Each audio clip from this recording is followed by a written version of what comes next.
ஹாய்ங்க. இன்னைக்கு ஒரு நோட்டிஃபிகேஷன் பற்றி பார்க்கலாங்க. மெடிக்கல் சர்வீஸ் ரெக்ரூட்மெண்ட் போர்டிலேருந்து ஒரு நோட்டிஃபிகேஷன் வந்திருக்கு.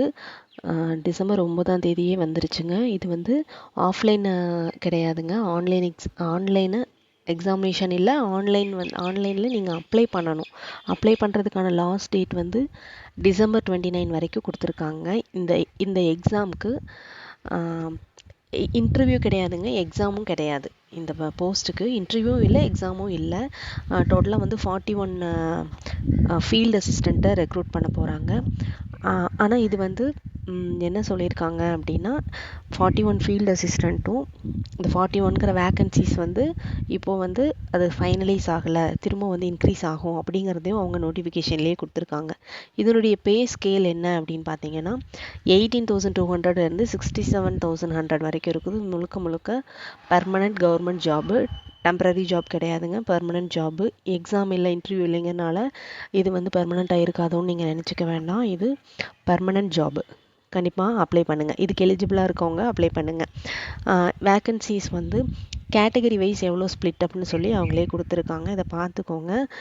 எக்ஸ்ட்ரா வந்து வேக்கன்சி ஸ்டார் அந்த 41 பக்கத்தில் ஸ்டார் கொடுத்துருக்குற ரீசனே வந்து திரும்ப இன்க்ரீஸ் பண்ணுவோங்கிற மாதிரி அவங்க நமக்கு சொல்கிறாங்க. நோட்டிஃபிகேஷன்லேயே இது ஃபைனல் வேக்கன்சி கிடையாதுங்கிறதையும் மென்ஷன் பண்ணிட்டாங்க. ஸோ வந்து நீங்கள் எலிஜிபிளாக இருக்கவங்க கண்டிப்பாக அப்ளை பண்ணுங்கள். இதுக்கு என்ன படிச்சிருக்கணும், என்ன அப்படிங்கிறதெல்லாம் பின்னாடி பார்க்கலாங்க. இம்பார்ட்டன்ட் டேஸ் மட்டும் நோட்டீஸ் பண்ணிக்கோங்க. Last date of online submission வந்து உங்களுக்கு டிசம்பர் 29. ஆன்லைன் பேமெண்ட் மட்டும்தான் பண்ண முடியும். அதையும் நீங்கள் மைண்டில் வச்சுக்கணும். பே என்னங்கிறது முதல்ல பார்த்துட்டோங்க. ரிசர்வேஷன் பற்றி என்னன்னு பார்த்தீங்கன்னா எப்பயும் போல தாங்க.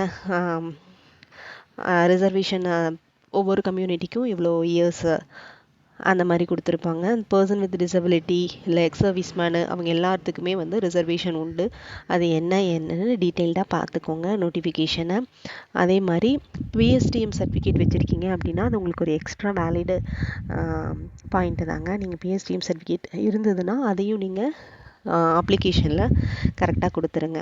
அதுக்கப்புறம் ஏஜ் பொறுத்த வரைக்குங்க 18 இயர்ஸ் கம்ப்ளீட் ஆனாலே நீங்கள் இந்த எக்ஸாமுக்கு வந்து இந்த போஸ்ட்டுக்கு நீங்கள் எலிஜிபிள். எக்ஸாம் கிடையாது, இந்த போஸ்ட்டுக்கு நீங்கள் எலிஜிபிள். மேக்ஸிமம் ஏஜ் லிமிட் கொடுக்கலைங்க, ஓசிக்கு மட்டும் கொடுத்துருக்காங்க. ஓசி கேண்டிடேட்ஸ் மட்டும் அதை ரெஃபர் பண்ணிக்கோங்க. யாருக்கு எவ்வளோ அதாவது எல்லா கேட்டகரிக்கும் different abled ex serviceman இந்த ஓசியோட இதை மட்டும் ஓசி கேண்டிடேட்ஸ் பார்த்துக்கோங்க. மற்ற யாருக்குமே வந்து மேக்ஸிமம் ஏஜ் லிமிட் கிடையாதுங்க. நீங்கள் 18 இயர்ஸ் கம்ப்ளீட் ஆனாலே இந்த எக்ஸாமுக்கு எலிஜிபிள். நெக்ஸ்ட் வந்து ஏஜ் கன்செஷன். ஆக்சுவலாக எல்லாத்துக்குமே வந்து நோ மேக்ஸிமம் ஏஜ் லிமிட்ங்கிறனால ஏஜ் கன்செஷன் யாருக்கும் தேவைப்படாது. அந்த எக்ஸ் சர்வீஸ் மேன் மட்டும் அந்த இதை பார்த்துக்கோங்க, சரிங்களா? அடுத்து எஜுகேஷன் குவாலிஃபிகேஷன் பொறுத்த வரைக்கும் +2 முடிச்சிருந்தா போதுங்க. +2 முடிச்சிருக்கணும். Plus medical laboratory technology course அந்த 1 இயர் கோர்ஸ் வந்து நீங்கள் முடிச்சிருக்கணும் கம்பல்சரியாக. அப்புறம் குட் விஷன், குட் ஃபிசிக், நல்ல உடல்வாக இருக்கணும், நல்ல கண் பார்வை இருக்கணும். ஏன்னா இது வந்து ஃபீல்டு அசிஸ்டன்ட்ங்கிறனால அவுட்டோர் ஒர்க் பண்ணுற மாதிரி இருக்கும். அதுக்கான கெப்பாசிட்டி உங்ககிட்ட இருக்கணும். அந்த ஃபிட்னஸ் சர்டிஃபிகேட் வந்து கேட்பாங்க, நீங்கள் அதையும் ரெடி பண்ணி வச்சுக்கணும். Medical laboratory technology course 1 year கண்டிப்பாக முடிச்சிருக்கணும், +2ஓட சேர்த்தி. நெக்ஸ்ட்டு வந்து ப்ரொசீஜர் ஆஃப் செலெக்ஷன் பார்த்தீங்கன்னா வந்து இதுக்கு நான் ஆல்ரெடி முன்னாடியே சொன்னது தாங்க. இதுக்கு வந்து எக்ஸாம் கிடையாது, இன்டர்வியூ கிடையாது. நீங்கள் வந்து அந்த இப்போ ஒரு கோர்ஸ் சொன்னேன்லங்க, அந்த மெடிக்கல் லெபார்ட்டரி கோர்ஸ், அந்த 1 இயர் கோர்ஸில் நீங்கள் என்ன மார்க் எடுத்திருக்கீங்களோ அது 50%, 10th mark 12th mark, 12th mark 30%, 10th mark 20%. இந்த மார்க்கோட வெயிட்டேஜை வச்சு மெரிட் லிஸ்ட் பண்ணுவாங்க. மெரிட் லிஸ்ட்டில் நீங்கள் செலக்ட் ஆனீங்கன்னா உங்களை வந்து டாக்குமெண்ட் வெரிஃபிகேஷனுக்கு கால் பண்ணுவாங்க. இது எப்படின்னாங்க, இப்போ நீங்கள் எல்லாமே நீங்கள் கொடுத்துருக்கூடிய டீட்டெயில்ஸ் எல்லாம் கரெக்டாக கொடுத்துருங்க. ஏன்னா இதை வச்சு தான் உங்கள் மெரிட் லிஸ்ட் ப்ரிப்பேர் பண்ணுவாங்க. ப்ரிப்பேர் பண்ணி முடிச்சுட்டு டாக்குமெண்ட் வெரிஃபிகேஷனுக்கு உங்களுக்கு கால்ஃபர் பண்ணும்போது அப்போ நீங்கள் ரிஜெக்ட் ஆகிற மாதிரி இருக்கக்கூடாது. அதனால் கரெக்டாக நீங்கள் அப்ளை பண்ணும்போதே கரெக்டாக பார்த்து அப்ளை பண்ணிக்கோங்க. எலிஜிபிள் கேண்டிடேட்ஸ் மட்டும் அப்ளை பண்ணுங்கள். நெக்ஸ்ட்டு வந்து இதுக்கு எக்ஸாம் இல்லைனாலும் அப்ளிகேஷன் ஃபீஸ் வந்து இருக்குதுங்க. SC ST கேண்டிடேட்ஸ்க்கு வந்து 300, மற்ற எல்லாத்துக்கும் வந்து 600 நீங்கள் பே பண்ணுற மாதிரி இருக்கும். எக்ஸாம் இல்லை, பட் ஆனால் அப்ளிகேஷன் சப்மிட் பண்ணுறதுக்கு நீங்கள் பே பண்ணுற மாதிரி இருக்கும். ஒன்ஸ் அப்ளிகேஷன் ஆன்லைன் ரெஜிஸ்ட்ரேஷன் பண்ணிட்டீங்க அப்படின்னா ஆன்லைன் ரெஜிஸ்ட்ரேஷன் பண்ணுறதுக்கு என்னென்னலாம் தேவை அப்படிங்கிறது ஃபஸ்ட்டு தெரிஞ்சுக்கோங்க. கண்டிப்பாக ஒரு மொபைல் நம்பர், இமெயில் ஐடி கண்டிப்பாக வேணும். ஏன்னா அவங்க வந்து அவங்களோட கம்யூனிகேஷனே வந்து மொபைலுக்கு மெசேஜ் அனுப்புறது, இமெயில் அனுப்புறது மூலிமா தான் நீங்கள் செலக்ட் ஆனீங்களா இல்லையா அப்படிங்கிறது உங்களுக்கு தெரியும். ஸோ அதை கண்டிப்பாக வச்சுக்கோங்க, அதை கரெக்டாக ஃபாலோ பண்ணுங்கள். அதுக்கப்புறம் நீங்கள் ஆன்லைனில் அப்ளை பண்ணிக்கிறதுக்கு இன்னும் என்னென்னலாம் தேவை அப்படின்னா உங்களோட ஸ்கேனடு ஃபோட்டோகிராஃப், ஸ்கேனடு சிக்னேச்சர் இதெல்லாம் வந்து ரெடியாக வச்சுக்கோங்க. இதெல்லாம் நீங்கள் அப்லோட் பண்ணுற மாதிரி இருக்கும். ஓகேங்களா?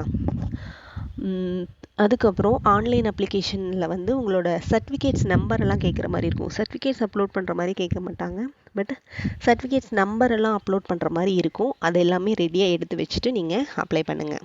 ஓகேங்களா? அதுக்கப்புறம் இப்போ இன்கேஸ் ஏதாவது நீங்கள் ஆன்லைனை அப்ளை பண்ணி அப்ளிகேஷன் சப்மிட் பண்ணிட்டீங்க, உங்ககிட்டேருந்து ஏதாவது கொரிஸ் அவங்கக்கிட்ட கேட்கணும் அப்படின்னா அதுக்கு அட்ரஸ் கொடுத்துருக்குறாங்க. அந்த தேனாம்பேட்டை அட்ரஸ்க்கு நீங்கள் பை லெட்டர் வந்து நீங்கள் போடலாம். அவங்க உங்களுக்கு கண்டிப்பாக ரெஸ்பாண்ட் பண்ணுவாங்க. நெக்ஸ்ட் இது எங்கே போய் அப்ளை பண்ணலாம் அப்படின்னா www.mrb.tn.gov.in இந்த வெப்சைட்டில் போனீங்க அப்படின்னா ஃபீல்டு அசிஸ்டண்ட்டுக்கான அப்ளை பண்ணுறதுக்கான லிங்க் இருக்குங்க. அதில் போய் நீங்கள் அப்ளை பண்ணிக்கலாம். ஓகேங்களா? சர்டிஃபிகேட் ஆஃப் ஃபிசிக்கல் ஃபிட்னஸ் வேணும்னு சொன்னேன்லங்க, அந்த விசனுக்கான சர்டிஃபிகேட்டை வந்து நீங்கள் ரெடி பண்ணி வச்சுக்கிற மாதிரி இருக்கும். இதெல்லாம் வந்து எப்போ சர்டிஃபிகேட்ஸ் எல்லாம் எப்போ கேட்பாங்க அப்படின்னா நீங்கள் அப்ளை பண்ணும்போதே தேவைப்படாது, டாக்குமெண்ட் வெரிஃபிகேஷன் அப்போ கண்டிப்பாக தேவைப்படும். சரிங்களா? அதுக்கப்புறம் நீங்கள் என்னென்னலாம் மைண்டில் வச்சுக்கணும் அப்படின்னா இந்த நோட்டிஃபிகேஷனை ஃபுல்லாக கம்ப்ளீட்டாக கோ த்ரூ பண்ணிவிட்டு நீங்கள் அப்ளை பண்ணுங்கள். நெக்ஸ்ட்டு வந்து நான் சொன்னேன் இல்லைங்க, டாக்குமெண்ட் வெரிஃபிகேஷனில் என்னென்னலாம் இருக்கணும், டாக்குமெண்ட் வெரிஃபிகேஷனில் என்னென்னலாம் நீங்கள் கொண்டுட்டு போகணும் அப்படிங்கிறத வந்து அவங்க டீட்டெயிலாக கொடுத்துருக்குறாங்க. எல்லாத்துக்குமே ஃபார்மெட், இந்த ஓபிசி சர்டிஃபிகேட் ஆகட்டும், இல்லை வேறு மற்ற ப்ரியாரிட்டி சர்டிஃபிகேட் ஆகட்டும், மற்ற இந்த ஃபிட்னஸ் சர்டிஃபிகேட்டு, இது எல்லாத்துக்குமே ஃபார்மெட் கொடுத்துருக்காங்க. அந்த ஃபார்மெட்டில் நீங்கள் டவுன்லோட் பண்ணி கரண்ட்டில் அந்த ஃபார்மெட்டுக்கு தகுந்த மாதிரி நீங்கள் டாக்குமெண்ட் ரெடி பண்ணி நீங்கள் கொண்டுட்டு போகணும். இது எல்லாமே வந்து டாக்குமெண்ட் வெரிஃபிகேஷனுக்கு தான், இப்போ கிடையாதுங்க. இப்போ அப்ளை பண்ணுறதுக்கு இதெல்லாம் தேவைப்படாது. நீங்கள் இதில் பார்த்துக்கிட்டிங்கன்னா என்னென்ன டாக்குமெண்ட்ஸ்லாம் நீங்கள் சர்டிஃபிகேட் வெரிஃபிகேஷன் ப்ரொவைட் பண்ணணுங்கிற டீட்டெயில்ஸ் முதற்கொண்டு எல்லாமே கொடுத்துட்டாங்க. ஸோ இதெல்லாமே ரெடியாக இருக்கா இல்லை அப்படின்னா அப்ளை பண்ணி வாங்கி வச்சுக்கிறதுக்காக நீங்கள் இதெல்லாம் கோ த்ரூ பண்ணிக்கோங்க. ஒன்ஸ் நீங்கள் இந்த நோட்டிஃபிகேஷனை ஃபுல்லாக படித்து பார்த்துட்டு நீங்கள் அப்ளை பண்ணுங்கள். இது ஒரு நல்ல சான்ஸு. ஏன்னா எக்ஸாம் இல்லை, இன்டர்வியூ இல்லை, உங்களோட மார்க்ஸ் பேஸ் பண்ணி மட்டும்தான் எடுக்க போகிறாங்க. ஸோ நீங்கள் இதை அப்ளை பண்ணி யூஸ் பண்ணிக்கோங்க. தேங்க்யூ ஃபார் வாட்சிங். நெக்ஸ்ட்டு அடுத்து வேறு நோட்டிஃபிகேஷன் ஏதாவது வந்ததுன்னா நான் உங்களுக்கு கண்டிப்பாக ஷேர் பண்ணுறேன். சப்ஸ்கிரைப் பண்ணிவிட்டு பாருங்கள். நிறைய பேர் பார்க்குறீங்க, நான் சப்ஸ்கிரைப் பண்ணுறது இல்லை. சப்ஸ்கிரைப் பண்ணிவிட்டு பார்த்தீங்கன்னா அடுத்தடுத்து நான் போடக்கூடிய நோட்டிஃபிகேஷன் உங்களுக்கு சீக்கிரமாக ரீச் ஆகும். முடிஞ்ச அளவுக்கு டெய்லி ஒரு நோட்டிஃபிகேஷன் இல்லை 2 நோட்டிஃபிகேஷன் போடுறதுக்கு நான் ட்ரை பண்ணுறேங்க. தேங்க்யூ ஃபார் வாட்சிங்.